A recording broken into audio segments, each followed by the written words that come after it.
Hi everybody, in this lecture हम लोग आज पढ़ेंगे anti hypertensive drugs. Hypertension means कि आपका जो ब्लड प्रेशर है वो ज़्यादा हो जाता है, अब नॉर्मल हो जाता है जो आपका ब्लड प्रेशर है। अब होता क्या है कि ये आपकी वेसल्स हैं, ब्लड वेसल्स हैं, इनमें आपका जो ब्लड है वो फ्लो कर रहा है। तो जो प्रेशर ब्लड वॉल्स को लगा रहा है, यहाँ पे जो आपकी वेसल्स की वॉल्स पे ब्लड का प्रेशर लग रहा है उसको हम कहते हैं ब्लड प्रेशर। तो अब ब्लड प्रेशर किस तरह ज़्यादा होता है, क्या कॉजेज़ हो सकते हैं इसके। तो उसमें अगर आप देखें कि जो हार्ट है वो आपका पंप करता है ब्लड को, हार्ट कॉन्ट्रैक्ट करता है आपके पंप ब्लड को पंप करता है। तो जो ब्लड की क्वांटिटी या आउटपुट आता है उसको हम कहते हैं कार्डिक आउटपुट।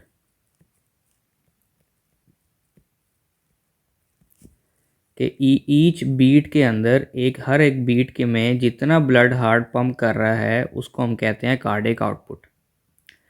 तो आपका कार्डिक आउटपुट पहली चीज़। सेकेंडली, जो आपकी वेसल्स हैं वो कितनी उनकी रेजिस्टेंस है, मींस के वेसल्स आपकी इतनी खुली हैं या वो इससे भी ज़्यादा नैरो हैं। तो ये पेरिफेरल रेजिस्टेंस होती है, जो मैंने पहले भी डिस्कस हम लोग कर चुके हैं पुराने लेक्चर्स के अंदर। तो वेजो कंस्ट्रिक्शन हुई हुई है या वेजो डायलेशन है, मतलब कि नॉर्मल आपकी वेसल्स हैं या जो आपकी वेसल्स हैं उनमें कंस्ट्रिक्शन हुई हुई है, तो ये है पेरिफेरल रेजिस्टेंस। तो ये एक इसका सेकंड फैक्टर है ब्लड प्रेशर का।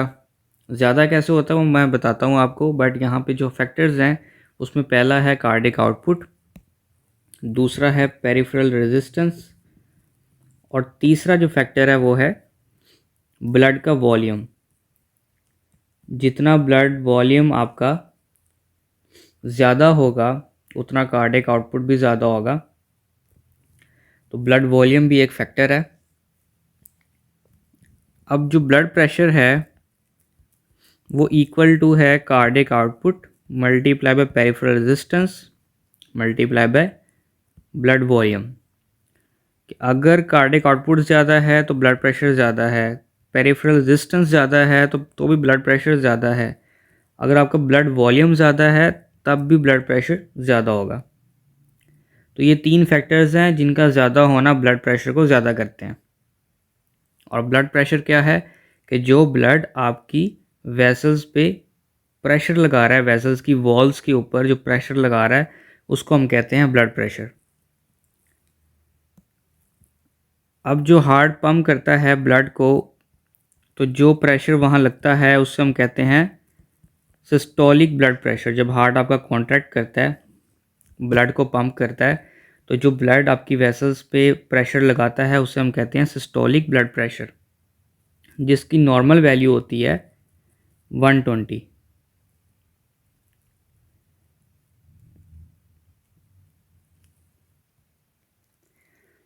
और जब हार्ट आपका रिलैक्स करता है तो तब जो प्रेशर लगता है ब्लड का उससे हम कहते हैं डायस्टोलिक ब्लड प्रेशर। उसकी जो नॉर्मल वैल्यू है वो 80 होती है। तो ये एक इनकी रेंज होती है 80/120 सिस्टोलिक और डायस्टोलिक की। लेकिन ब्लड प्रेशर आपका कब स्टार्ट होता है या हाइपरटेंशन कब स्टार्ट होता है, जब ब्लड प्रेशर आपका ज़्यादा होता है और उसे हम कहते हैं हाइपरटेंशन, वो कब होती है जब ये 140 से ज़्यादा हो जाए आपका सिस्टोलिक,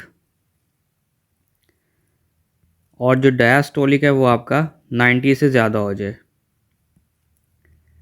ठीक है, तो उसे हम कहते हैं कि हाइपरटेंशन स्टार्ट होगी। हाइपरटेंशन की स्टेजेस होती हैं, स्टेज 1 का होता है, स्टेज 2 का होता है।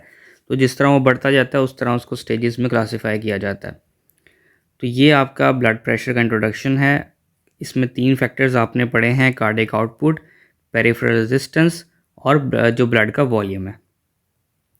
अब हम पढ़ते हैं कि इसको हम रेगुलेट, बॉडी जो है वो रेगुलेशन किस तरह करती है ब्लड प्रेशर की। जब हम ये चीज़ें पढ़ेंगे, इसका इंट्रोडक्शन और इसकी जो रेगुलेशन है कि किस तरह रेगुलेट होता है ब्लड प्रेशर आपका, तो फिर हम उसकी क्लासिफिकेशन करेंगे कि अगर हाइपरटेंशन हो जाती है तो कौन सी ड्रग्स या कौन सी क्लासेस ऐसी हमारी यूज़ होंगी इसको क्योर करने के लिए या इसको डाउन करने के लिए, हाइपरटेंशन से दोबारा नॉर्मल प्रेशर लाने के लिए। तो उसके लिए रेगुलेशन को समझना और इसका इंट्रोडक्शन समझना ज़रूरी है। नेक्स्ट है रेगुलेशन ऑफ ब्लड प्रेशर। ये हम फिजियोलॉजी के अंदर पढ़ चुके हैं, लेकिन यहाँ पे अगेन हम इसको रिवाइज करते हैं कि रेगुलेशन किस तरह होती है ब्लड प्रेशर की। उसमें दो मैकेनिज़म्स होते हैं जो रेगुलेट करते हैं। First one are baroreceptors. तो जब आपका जो ब्लड प्रेशर है वो कम होता है, मींस कि आपका जो ब्लड प्रेशर है वो हाइपोटेंशन मींस के कम होता है नॉर्मल से, तो बैरोरिसेप्टर्स किस तरह रेगुलेट करते हैं कि ये सेंसरी रिसेप्टर्स होते हैं, ये ब्रेन को सिग्नल्स भेजते हैं कि जो ब्लड प्रेशर है वो कम हो चुका हुआ है। तो ब्रेन सिंपैथेटिक सिस्टम को एक्टिवेट करता है और सिंपैथेटिक सिस्टम से क्या रिलीज़ होता है, ट्रांसमीटर एड्रेनालिन। और एड्रेनालिन जो है फिर वो अपना एक्शन परफॉर्म करता है बीटा और अल्फा रिसेप्टर्स के ऊपर। ठीक है, बीटा रिसेप्टर्स और अल्फा रिसेप्टर्स के ऊपर। तो अल्फा 1 रिसेप्टर्स से क्या होगी, वेजोकंस्ट्रिक्शन, और बीटा 1 रिसेप्टर्स एक्टिवेट होंगे तो क्या होगा, हार्ट रेट है आपका वो बढ़ेगा, कार्डिक आउटपुट बढ़ेगा आपका, और जो कॉन्ट्रैक्टिलिटी है वो ज़्यादा होगी, जिससे आपका जो ब्लड प्रेशर है वो बढ़ जाएगा, नॉर्मल की तरफ आ जाएगा। ठीक है, तो ये इसकी रेगुलेशन है कि बैरोरिसेप्टर्स किस तरह रेगुलेट करते हैं। ये शॉर्ट टर्म रेगुलेशन होती है। अब सेकंड जो है वो है लॉन्ग टर्म, जो आपकी रेगुलेशन है रेनिन एंजियोटेंसिन जो मैकेनिज़्म होता है, इससे आपकी लॉन्ग टर्म रेगुलेशन होती है। तो ये किस तरह वर्क करता है, जब आपका ब्लड फ्लो या ब्लड प्रेशर कम होता है तो किडनीज़ के अंदर रिलीज़ होता है। जब किडनी को वो ब्लड जाता है जिसका प्रेशर कम है, ब्लड फ्लो कम है, तो किडनीज़ के अंदर जाता है, वहाँ से एक हार्मोन रिलीज़ होता है जिसको हम कहते हैं रेनिन। तो रेनिन की रिलीज़ होती है किडनीज से, और फिर रेनिन का क्या काम होता है कि ये कन्वर्ट करता है एंजियोटेंसिन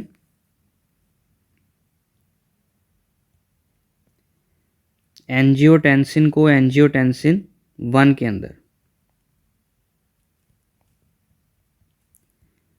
तो एंजियोटेंसिन 1 के अंदर इसको कन्वर्ट कर देगा रेनिन, और फिर एंजियोटेंसिन 1 जो है वो कन्वर्ट होती है एंजियोटेंसिन 2 के अंदर बाय एंजाइम ACE। इसको हम एस भी कहते हैं, एंजियोटेंसिन कन्वर्टिंग एंजाइम। तो ये एंजियोटेंसिन 1 को कन्वर्ट करता है एंजियोटेंसिन 2 के अंदर, और एंजियोटेंसिन 2 फिर क्या करती है, एंजियोटेंसिन 2 के काम में वेजोकंस्ट्रिक्शन है।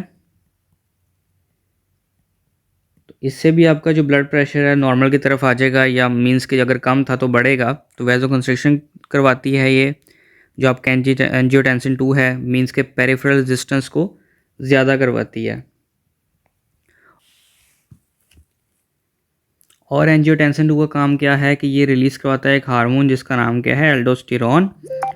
और एल्डोस्टेरॉन का क्या काम है, एल्डोस्टेरॉन का काम ये होता है कि ये सोडियम की रीअब्जॉर्प्शन करवाता है। सोडियम की रीअब्जॉर्प्शन ज़्यादा होगी तो वाटर भी सोडियम के पीछे बॉडी के अंदर आएगा, तो वाटर की जो रिटेंशन है वो होगी। ठीक है, और जो वाटर रिटेंशन होगी तो ब्लड वॉल्यूम आपका ज़्यादा होगा, और जो ब्लड वॉल्यूम है वो ज़्यादा होगा तो क्या होगा, जो आपका ब्लड प्रेशर है वो भी ज़्यादा होगा। तो अगर हाइपोटेंशन थी, ब्लड फ्लो कम था, ब्लड प्रेशर कम था, तो ये मैकेनिज़्म एक्टिवेट होके उसने ब्लड प्रेशर को दोबारा से बढ़ा दिया।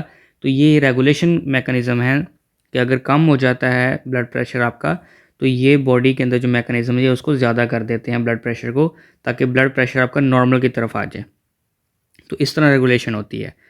लेकिन अब हाइपरटेंशन के केस में क्या होता है कि जो आपका ये रेनिन एंजियोटेंसिन मैकेनिज़्म है, ठीक है, ये एबनॉर्मल हो जाता है। तो जब ये एबनॉर्मली एक्टिवेट होगा तो ये नॉर्मल प्रेशर को ज़्यादा कर देगा, कि आपका प्रेशर नॉर्मली था लेकिन ये जो मैकेनिज़्म है वो एबनॉर्मली एक्टिव हो गया है। तो ये अब आपके ब्लड प्रेशर को हाइपरटेंशन के अंदर कन्वर्ट करेगा, मींस के ज़्यादा कर देगा प्रेशर। तो फिर हम क्या करेंगे कि इस मैकेनिज़्म को ब्लॉक करेंगे, वो ड्रग्स जो इस मैकेनिज़्म को ब्लॉक करेंगी, उससे फिर हमारा जो ब्लड प्रेशर है वो कम होगा। इसी तरह बैरोरिसेप्टर्स हैं कि अगर ये एबनॉर्मली अपना एक्शन परफॉर्म करेंगे तो फिर हमें जो अल्फ़ा और बीटा 1 है इसको ब्लॉक करना पड़ेगा, ताकि ब्लड प्रेशर ये हमारा एबनॉर्मली हाई ना करें। इनका काम था नॉर्मल करना, रेगुलेट करना, बट ये मैकेनिज़म्स जो हैं यही अगर एबनॉर्मल हो जाएंगे, मींस के सही से काम नहीं करेंगे, तो ब्लड प्रेशर आपका बढ़ेगा और फिर उसके लिए हम इन मैकेनिज़म्स को ब्लॉक करना पड़ेगा। क्लियर है? तो अब हम इसकी जो क्लासिफिकेशन है वो देख लेते हैं। और क्लासिफिकेशन से पहले ज़रा अगर हाइपरटेंशन की हम टाइप्स देख लें, टाइप्स ऑफ हाइपरटेंशन, तो इसमें होती है एक प्राइमरी और सेकेंडरी। सिंपल इसके अंदर दोनों में डिफरेंस जो है वो ये है कि इसका कोई नॉन कॉज नहीं होता। ठीक है, नॉन कॉज कोई भी नहीं होता प्राइमरी के अंदर, और सेकेंडरी में कोई ना कोई अंडरलाइन डिजीज़ होती है, कोई ना कोई कॉज होता है जिसकी वजह से हाइपरटेंशन होती है, तो ये सेकेंडरी होता है। और हाइपरटेंशन खुद एक डिज़ीज़ नहीं है, सिर्फ ब्लड प्रेशर का ज़्यादा हो जाना होता है, लेकिन हाइपरटेंशन की वजह से आपकी बॉडी के अंदर और डिजीज़ जो हैं वो पैदा होती हैं, तो इसको कम करना या इसको नॉर्मल करना ज़रूरी होता है। नेक्स्ट अब इसकी जो क्लासिफिकेशन है वो देख लेते हैं। क्लासिफिकेशन के लिए आपने इसका इंट्रोडक्शन और जो इसका रेगुलेशंस के मैकेनिज़्म है वो आपने ज़रा माइंड में रखने हैं। तो कौन सी क्लासिफिकेशन हो सकती है, कौन सी ड्रग्स हम इसमें यूज़ कर सकते हैं। पहली क्लास आती है डायूरेटिक्स। डायूरेटिक्स क्यों यूज़ करेंगे, क्यों उसकी क्लासिफिकेशन में डायूरेटिक्स है? बिकॉज डायूरेटिक्स आपका ब्लड वॉल्यूम कम करते हैं। तो हाइपरटेंशन के अंदर ब्लड वॉल्यूम ज़्यादा होता है, तो ब्लड वॉल्यूम कम करने से भी हाइपरटेंशन जो है वो जो कम हो सकती है, ब्लड प्रेशर कम हो सकता है, तो इसलिए हम डायूरेटिक्स देते हैं। डायूरेटिक्स में याद करने के लिए इसका जो निमोनिक है डायूरेटिक्स का वो है हिफ्सा। ठीक है, HIFSA। उसमें हाइड्रोक्लोरोथायाजाइड, फिरोशियोमाइड, F, और जो I है उससे आपका इंडेपामाइड, और F फॉर फिरोशिमाइड, और S फॉर जो आपका स्पाइरोनोलैक्टोन है, और A फॉर जहाँ से अगर हम देखो एमिलोराइड। ठीक है, तो ये आपका जो है डायूरेटिक्स का एक निमोनिक है। देन है नेक्स्ट पे बीटा ब्लॉकर्स। हमने पढ़ा है अभी कि जो बीटा ब्लॉकर्स हैं, जो आपका बैरोरिसेप्टर कम्प्लेक्स है उसका जो मैकेनिज़्म है उसमें अल्फ़ा जो है रिसेप्टर्स और बीटा रिसेप्टर्स ये यूज़ होते हैं। तो बीटा को ब्लॉक करेंगे और अल्फ़ा को ब्लॉक करेंगे, तो उसमें अगर अब नॉर्मेलिटी आती है। तो बीटा ब्लॉकर्स आपने पहले भी पढ़ चुके हैं हम, एसीब्यूटोलॉल, एटिनोलॉल।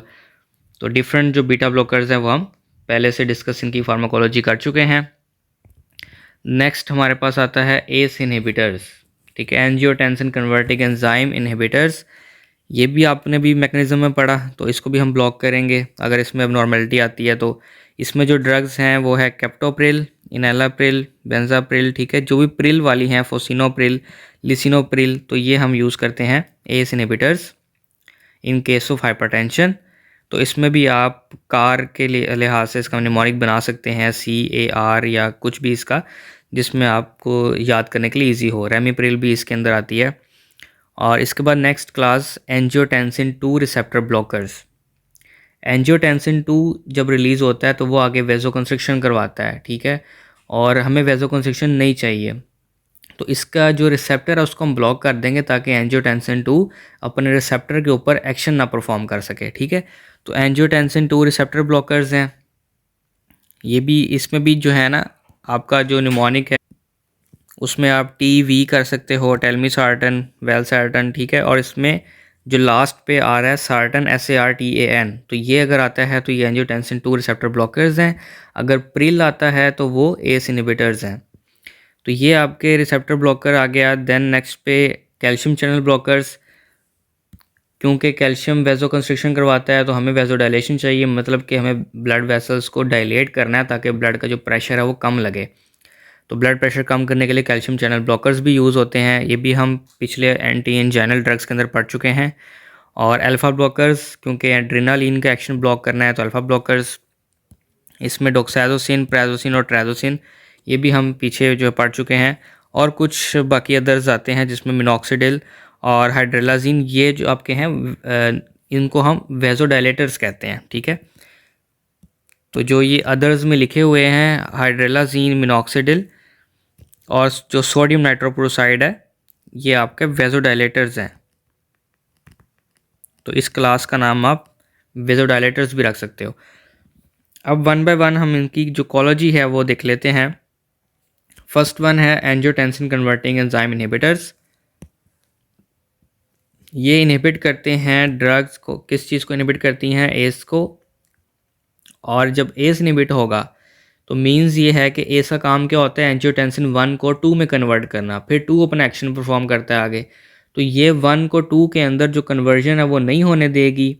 तो जब आपका एंजियोटेंसिन 2 अपने रिसेप्टर्स पे एक्शन परफॉर्म, जब बनेगा ही नहीं, एंजियोटेंसिन 2 बना ही नहीं, तो वो आप आगे अपना एक्शन परफॉर्म ही नहीं करेगा, जिससे क्या है कि पेरिफेरल रेजिस्टेंस आपकी कम होगी, ब्लड वॉल्यूम आपका कम होगा, और जो आपकी वेजो कंस्ट्रिक्शन है वो नहीं होगी, तो उससे आपका जो ब्लड प्रेशर है वो कम हो जाएगा। क्योंकि एंजियोटेंसिन 2 का काम ये था ब्लड वॉल्यूम को ज़्यादा करना, पेरिफेरल रेजिस्टेंस को ज़्यादा करना, ब्लड प्रेशर को ज़्यादा करना।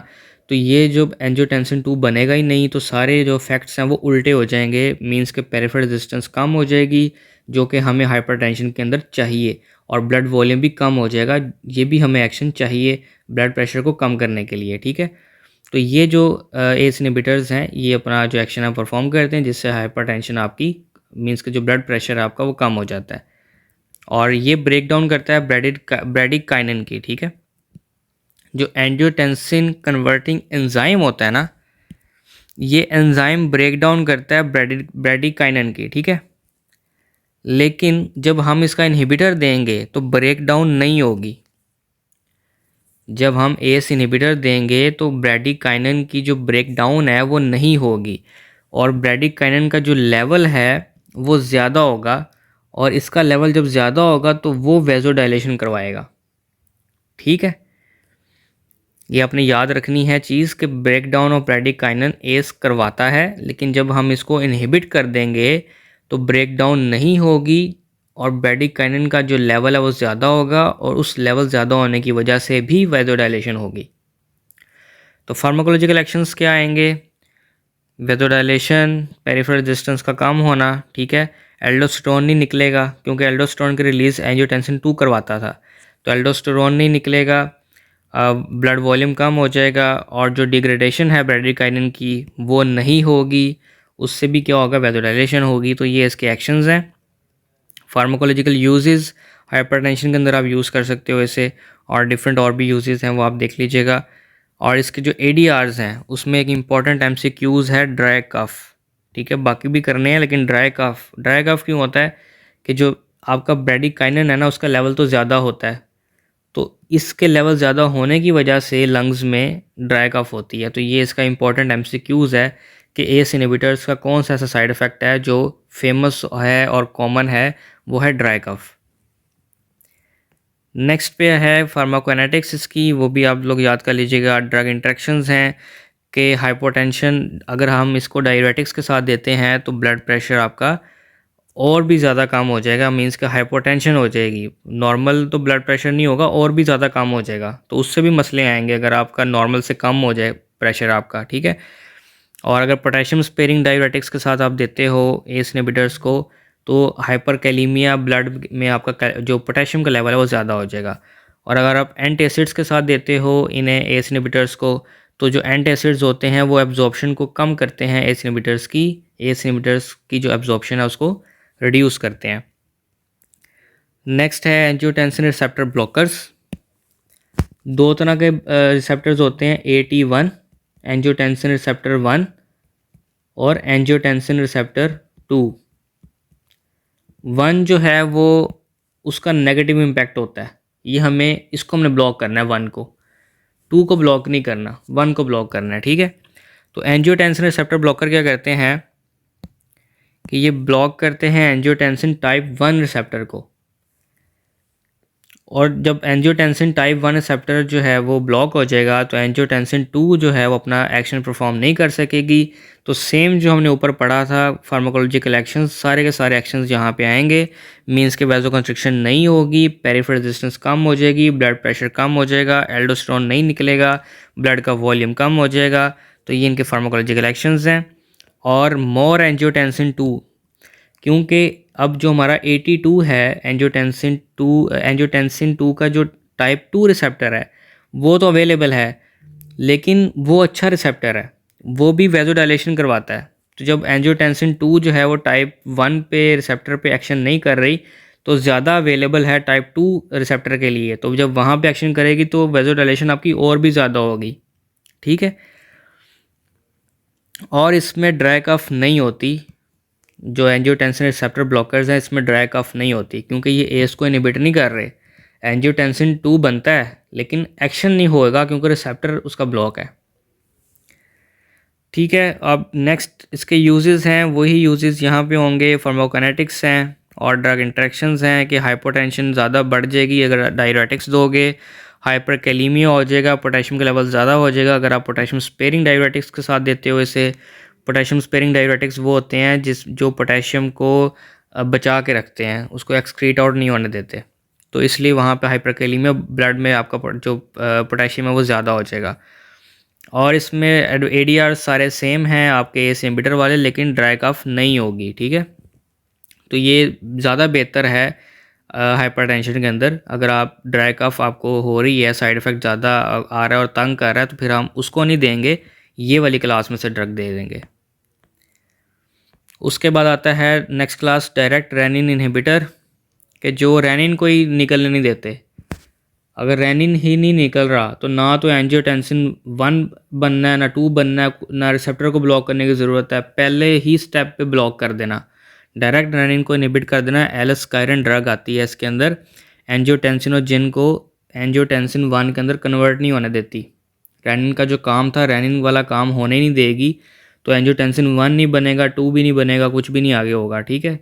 तो मैकेनिज़्म क्या है कि आप यहाँ पे कॉम्पिटिटिव इनहिबिशन होती है रेनिन की, मींस के रेनिन को जो है वो ब्लॉक करती है या इनहिबिट करती है, जिससे उसका एक्शन जो है वो नहीं आएगा। किस तरह ब्लॉक करती है कि जो उसकी बाइंडिंग साइट होती है ना रेनिन की, वहाँ पे जाके खुद बाइंड कर जाती है, तो रेनिन को बाइंड नहीं करने देगी। तो एंजियोटेंसिन जो रेनिन का काम था एंजियोटेंसिनोजिन को एंजियोटेंसिन 1 के अंदर कन्वर्ट करना, वो होगा ही नहीं, ठीक है, कन्वर्जन जो है वो नहीं होगी। देन इसके जो एक्शंस आएंगे वही आएंगे, वैसोडायलेशन होगी, पेरिफेरल रेजिस्टेंस कम होगी, ब्लड प्रेशर कम हो जाएगा, सोडियम वाटर रीअब्जॉर्प्शन जो है वो स्टॉप हो जाएगी। मींस के जो भी एल्डोस्टेरोन नहीं निकलेगा ना, तो एल्डोस्टेरोन नहीं निकलेगा तो रीअब्जॉर्प्शन नहीं होगी, ब्लड वॉल्यूम कम हो जाएगा, पेरिफेरल रेजिस्टेंस कम हो जाएगी, वैसोकंस्ट्रिक्शन कम हो जाएगी। और यही चीज़ें हमें एक्शंस चाहिए होते हैं हाइपरटेंशन को रिड्यूस करने के लिए, ब्लड प्रेशर को रिड्यूस करने के लिए। तो यूजेस इसके हैं हाइपरटेंशन के अंदर, देन काइनेटिक्स हैं और एडीआरस हैं। इसमें भी ड्राई कफ नहीं होनी, ठीक है। नेक्स्ट पे कैल्शियम चैनल ब्लॉकर्स आते हैं, वरापामिल इसमें ड्रग है, ये हम डिटेल इसकी हम एंटी इंजाइनल ड्रग्स के अंदर कर चुके हैं। इसके बाद आपके पास आते हैं वेजोडायलेटर्स, बीटा ब्लॉकर्स और अल्फ़ा ब्लॉकर्स भी हम पहले पढ़ चुके हैं। वेजोडायलेटर्स के अंदर हाइड्रोलाजीन हमने नहीं पढ़ी, तो हम इसको भी डिस्कस करेंगे यहाँ पे। ये एक एट्रियल वेजोडायलेटर है, मींस कि आपकी जो आर्टरीज़ होती हैं उनको वेजोडायलेट करता है। मैकेनिज़्म क्लियरली पता नहीं है, लेकिन जो सजेस्टेड हैं वो कौन कौन से हैं। मींस कि अगर आप देखो कि ये आपकी वेसल है तो इस पे जो प्रेशर है वो ज़्यादा लग रहा है, ठीक है, लेकिन अगर वेसल डायलेट हो जाए आपकी, इतनी खुली हो जाए, तो उस पे जो प्रेशर है वो कम लगेगा, सही है। तो ये इसका मेन इसका चीज़ है कि वेजोडायलेशन जो है वो क्यों चाहिए होती है, कि जब आपकी वेजल्स वेजो कंस्ट्रिक्शन होगी, नैरो होंगी, तो उनमें प्रेशर भी ज़्यादा लगेगा। अगर आप पानी वाला पाइप है ना उसको दबाते हो तो प्रेशर ज़्यादा होता है, जब आप उसको स्क्वीज़ नहीं करते, जब आपकी वेसल्स खुली खुली होती हैं तो प्रेशर ब्लड का कम लगता है वॉल्स के ऊपर, तो वेजोडायलेशन हमें चाहिए होती है। तो वेज़ोडाइलेटर्स हम यूज़ करेंगे, इसमें हाइड्रोलाजीन है जिसका मैकेनिज़्म क्लियरली नहीं पता, बट सजेस्टेड मैकेनिज़्म क्या है कि ये इंटरफेयर करते हैं विद कैल्शियम की रिलीज़ के साथ, क्योंकि कैल्शियम जो है वो वेज़ो कंस्ट्रिक्शन करवाता है, तो उसकी रिलीज़ के साथ इंटरफेयर कर सकते हैं। पोटेशियम चैनल्स को ओपन करवा सकते हैं, क्योंकि पोटेशियम चैनल आपका वेज़ोडाइलेट करता है, रिलैक्स करता है, तो इसकी ओपनिंग करवा सकते हैं। या जनरेट कर सकते हैं नाइट्रिक ऑक्साइड। नाइट्रिक ऑक्साइड भी एक पोटेंट वेज़ोडाइलेटर है, तो ये या तो ये जनरेट करवा सकते हैं नाइट्रिक ऑक्साइड को, ताकि उससे आगे वेज़ोडाइलेशन हो जाए। दैन फार्माकोलॉजिकल एक्शंस हैं वेज़ोडाइलेशन, ठीक है, मोर प्रोमिनेंट इन आर्टरीज़। आर्टरीज़ में वेज़ोडाइलेशन जो है वो ज़्यादा होती है, ज़्यादा प्रोमिनेंट होती है वेंस के लिहाज से, जो हाइड्रोलाजीन है उसके केस के अंदर। और जो वेज़ोडाइलेशन होती है तो बैरोरिसेप्टर एक्टिवेट हो सकता है, मींस के रिफ्लेक्स के तौर पे अगर आपकी वेज़ोडाइलेशन ज़्यादा हो जाए तो वहाँ पे बैरोरिसेप्टर जो है वो एक्टिवेट हो सकता है। कुछ ड्रग्स जो होती हैं वो रिफ्लेक्स जो है उसको एक्टिवेट कर सकती हैं। तो बैरोरिसेप्टर अगर एक्टिवेट हो गया वेज़ोडाइलेशन होने के बाद, तो वो दोबारा से नॉर्मल की तरफ ब्लड प्रेशर को लाना शुरू करेगा, मींस के ब्लड प्रेशर को बढ़ाना शुरू करेगा रिफ्लेक्स के तौर पे। तो ये इसका मेन एक्शन तो नहीं है, ये ट्रिगर हो सकता है। कुछ ड्रग्स जो हैं वो रिफ्लेक्स टैकीकार्डिया, ये इनका एडवर्स इफेक्ट कह लो आप, साइड इफेक्ट होता है कि उसको ट्रिगर कर सकती हैं। मींस के मेनली तो वेज़ोडाइलेशन करेंगी, यही इनका एक्शन है, लेकिन उस वेज़ोडाइलेशन की वजह से रिफ्लेक्स के तौर पे बॉडी जो है वो बैरोरिसेप्टर को एक्टिवेट ना कर दे दोबारा से। अगर वो हो गया तो उससे कार्डियक आउटपुट भी ज़्यादा होगा, ब्लड प्रेशर भी ज़्यादा हो जाएगा। मींस के हमारा जो काम है वो सही से नहीं होगा, वो एडवर्स इफेक्ट बन जाएगा। लेकिन ये कुछ केसेस में होता है, ज़्यादा केसेस में नहीं होता। तो मेन इसका क्या है, वेज़ोडाइलेशन एक्शन। लेकिन अगर वेज़ोडाइलेशन ज़्यादा हो जाए तो बैरोरिसेप्टर एक्टिवेट हो सकता है और एडवर्स इफेक्ट आ सकता है, जो है रिफ्लेक्स टैकीकार्डिया। मींस के रिफ्लेक्स के तौर पे बॉडी जो है उसको हार्ट रेट आपका ज़्यादा कर दे, कार्डियक आउटपुट को ज़्यादा कर दे। तो ये सिर्फ अल्टरनेटिव है एक और सेकंड चॉइस ड्रग है, क्योंकि इसमें जो इसके जो एडवर्स इफेक्ट्स हैं वो थोड़े ज़्यादा आते हैं, ठीक है। तो ये सेकंड चॉइस ऑफ ड्रग है। दैन इसकी काइनेटिक्स हैं, और नेक्स्ट पे मिनॉक्सिडिल है। मिनॉक्सिडिल का बस सिंपल आप ये रखें कि हाइड्रोलाजीन की तरह ही है, क्योंकि इसकी ही क्लास है मिनॉक्सिडिल। और इसको हम एज सच हाइपरटेंशन के अंदर यूज़ नहीं करते, इसको हम यूज़ करते हैं हेयर ग्रोथ के लिए, ठीक है। मिनॉक्सिडिल जो होता है ना, इसका साइड इफ़ेक्ट आता है मिनॉक्सिडिल का हेयर ग्रोथ। ये जो आपके हेयर्स हैं उनकी ग्रोथ करवाता है, तो उसको साइड इफ़ेक्ट को हम उसका यूज़ बना लेते हैं कि हम हेयर पे स्प्रे करते हैं, अपने जो सर पे स्प्रे करते हैं और वहाँ पे हेयर ग्रोथ हो जाती है। तो ये मिनॉक्सिडिल का जो साइड इफ़ेक्ट है उसको हमने यूज़ बना लिया हुआ है। तो ये उसकी वजह से यहाँ पे मैंने बताया आपको कि मिनॉक्सिडिल क्या चीज़ है। ये आपके वेज़ोडाइलेटर्स थे, और इसमें कोई भी चीज़ अगर नहीं समझ में आती तो आप क्वेश्चन जो है वो पूछ सकते हैं। बाकी इंशाल्लाह नेक्स्ट लेक्चर में हम कार्डियोवास्कुलर सिस्टम के बाकी टॉपिक्स को डिस्कस करेंगे।